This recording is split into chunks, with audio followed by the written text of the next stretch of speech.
Mr. Chairman, I'm pleased to yield 3 minutes to the gentleman from Arkansas, Mr. Womack, a member of the Defense Appropriations Committee. The gentleman is recognized for 3 minutes.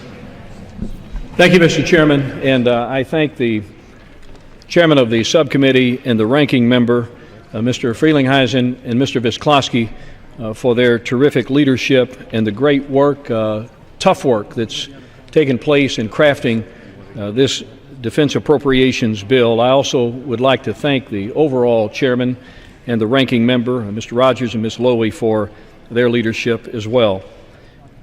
Mr. Speaker, or Mr. Chairman, I urge my colleagues to support this critical legislation on which our men and women in uniform, our intelligence committee, our community, and our futures depend.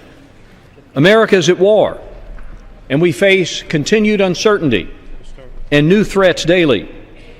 Now is not the time to weaken our military, and this bill equips the Department of Defense with the funding necessary to keep our nation safe, while making the tough decisions necessary to ensure we stay within our spending limits.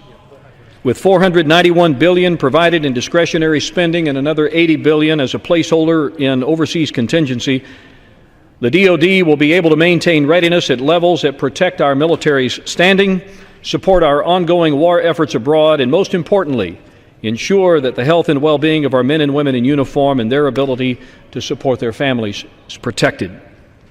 Our subcommittee and our committee as a whole is keenly aware of our nation's deficits and debt. We are committed to thoroughly evaluating our spending to ensure our defense officials, both military and civilian, are accountable for smart policy objectives that responsibly steward taxpayer dollars.